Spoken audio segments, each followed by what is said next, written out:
Imagine walking across Antarctica, alone. No food, no radio. Your teammates are dead. Your skin is falling off. And the rescue ship, it just left minutes ago. And now, you have to survive an entire year. This isn't fiction. This actually happened. What you're about to hear is the story of Douglas Mawson, a man who crawled back from the dead, only to discover that his nightmare was just beginning. Before we dive into this incredible tale of survival against impossible odds, make sure you hit that subscribe button, because this story will change the way you think about human endurance forever. The moment of collapse. Picture this. It's January 1913, and Douglas Mawson is crawling across the Antarctic ice. His hair has turned white, his skin is peeling off in sheets, and he's been hallucinating conversations with his dead teammate for weeks. He's been walking for over a month, alone, with no idea if he'll ever see another human being again. But here's the thing. He made it, against all odds. He actually made it back to base camp. You'd think that's where the story ends, right? The hero survives, gets rescued, goes home. Well, no. That's where the real nightmare began. See, when Mawson finally stumbled into base camp, frostbitten and half dead, he discovered something that would break most people's spirit entirely. The rescue ship had left 6 hours earlier. He could probably still see it on the horizon. So yeah, he survived the impossible. But now he was trapped in Antarctica for an entire year, with winter approaching. The team that fell apart, all right? Let's back up. How did we get here?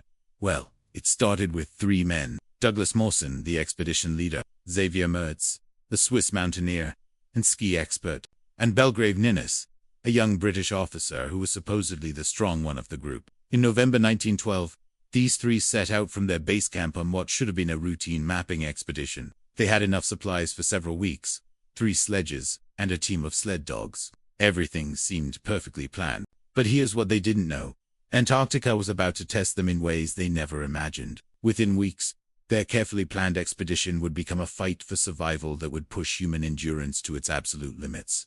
The crazy part, only one of them would make it back, and the way the other 2 died, well, that's where this story gets really dark. The first death. So they're about 300 miles from base camp when disaster strikes. Ninnis, the strong one, is skiing alongside his sledge when suddenly the ground just gives way. He disappears into a crevasse that was hidden by a thin layer of snow. Mawson and Mertz rush to the edge and peer down. It's a 150-foot drop into darkness. They can see one of the sled dogs at the bottom, whimpering. But Ninnis nothing. He's gone. And with him went their best sledge, most of their food, and their tent. Now, here's where it gets brutal. They're 300 miles from safety with barely any food. Winter is coming, and they have to make a choice. Try to rescue Ninnis, or save themselves. They call down for hours. No response. The reality hits them. Ninnis is dead, and if they don't start moving, they're going to die too. But that's not even the worst part. The worst part is what they had to do next. The descent into madness with most of their food gone. Mawson and Mertz made a decision that probably saved their lives in the short term, but would doom one of them in the long run. They started eating the sled dogs. Now, you might think, okay, that's survival 101, right? But here's the thing. Nobody knew back then that husky liver contains toxic levels of vitamin A. They were basically poisoning themselves with every meal. Mertz, being smaller, got sick first. His skin started peeling off. His hair began falling out. He became delirious, sometimes raving in Swiss German, sometimes sitting in complete silence for hours. Mawson wasn't much better. The soles of his feet had started to rot inside his boots. When he took them off one night, the entire bottom layer of skin came off like a sock. He had to tie the dead skin back on with string just to keep walking. And they still had 200 miles to go. The breaking point.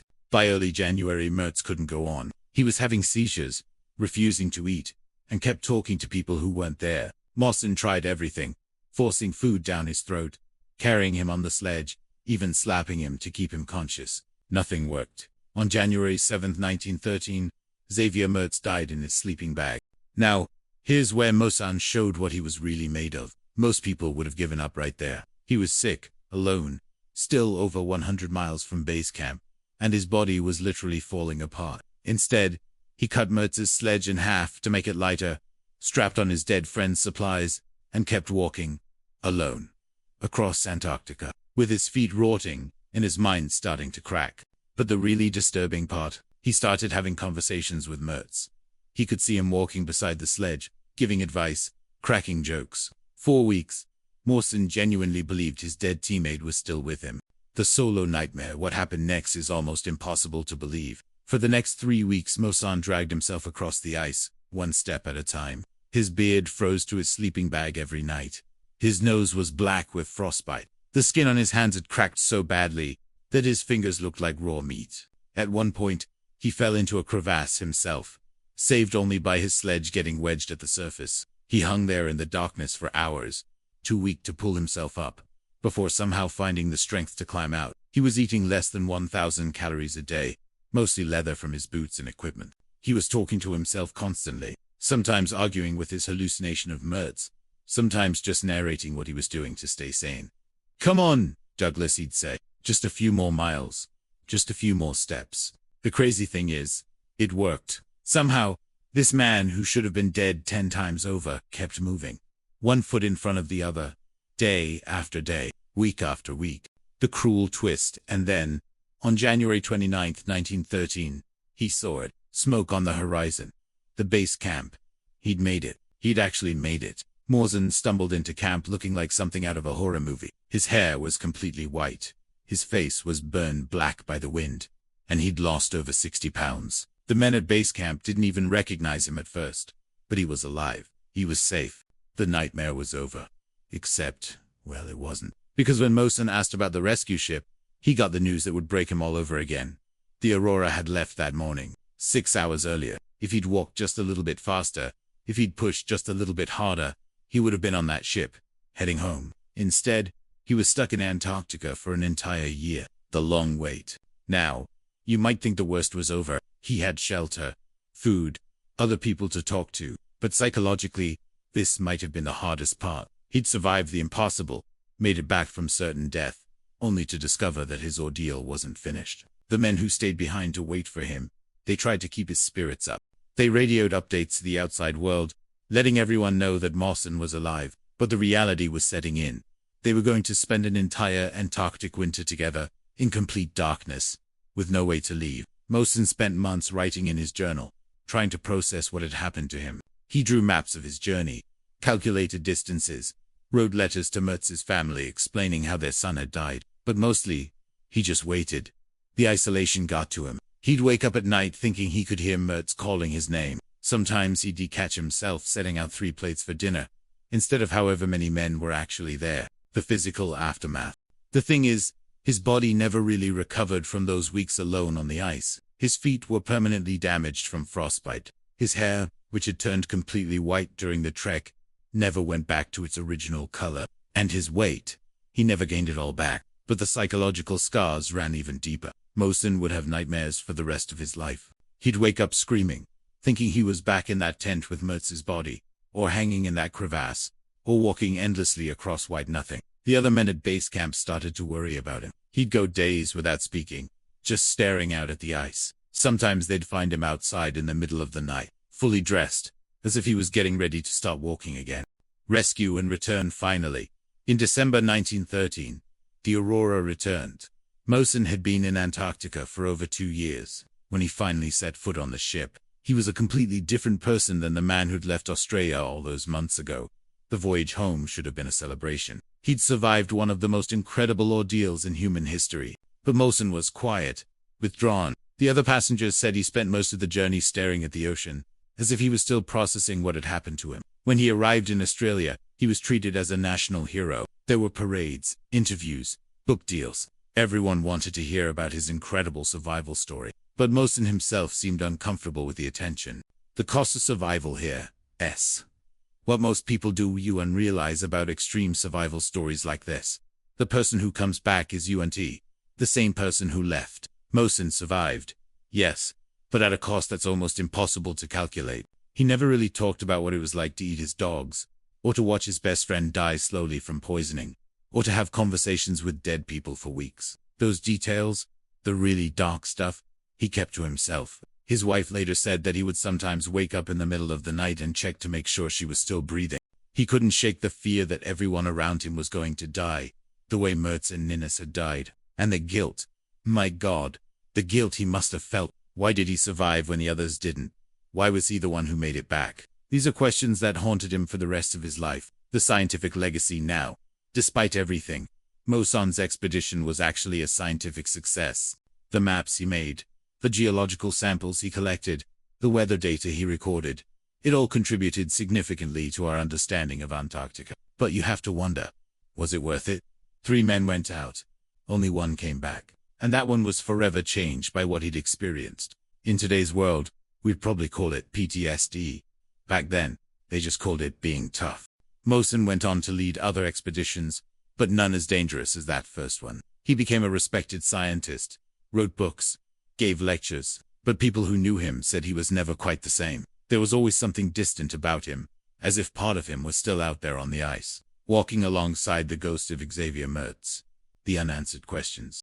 Even today, over a century later, there are questions about Mawson's story that we'll probably never get answers to. Did he really hallucinate Mertz for all those weeks? Or was that something he added later to make sense of his survival? How close did he actually come to giving up? And here's a dark one.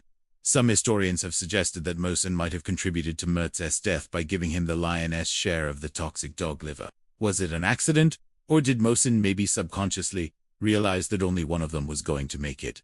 We'll never know. Mawson took those secrets to his grave. The wider impact. What we do know is that Mawson's story changed how we think about an Arctic exploration. The idea of small teams going out alone, without radio contact, without backup plans. That era ended with expeditions like his. His survival also taught us things about human endurance that we're still studying today. How does someone keep walking when their body is literally falling apart? What kind of mental strength does it take to survive complete isolation? How do you process the kind of trauma that Mawson experienced? These aren't just academic questions. They're relevant for astronauts, for soldiers, for anyone who might find themselves in an extreme survival situation. The final reckoning. So what can we learn from Douglas Mawson's 2-year nightmare? Maybe it's that human beings are capable of surviving things that should be impossible. Maybe it's that the cost of survival is sometimes higher than we realize. Or maybe it's that some stories are so extreme, so beyond normal human experience, that we can never fully understand them. Mawson died in 1958, at the age of 76. He had lived a full life after Antarctica. But those who knew him best said he never really left the ice. Part of him was always still out there, walking alone across the white emptiness, having conversations with the dead. His final words, according to his wife, were about Mertz. After all those years, he was still thinking about his friend who died in that tent in 1913. That's the thing about extreme survival stories. They don't really end when the person gets rescued. They echo through the rest of their lives, shaping everything they do, everything they think, everything they dream about.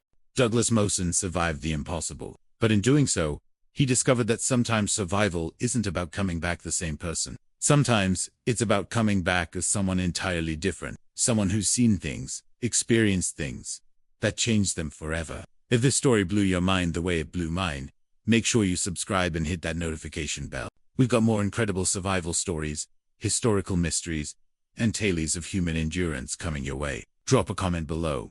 Do you think you could have survived what Mawson went through? What would you have done differently? And remember, the next time you think you're having a bad day, think about Douglas Mawson, alone on the Antarctic ice, his feet rotting in his boots, talking to his dead friend, and still finding the strength to take one more step. Thanks for watching Trapped in Antarctica, the 2-year nightmare of Mawson's men. Until next time, stay curious, and remember that human resilience is more powerful than we ever imagined.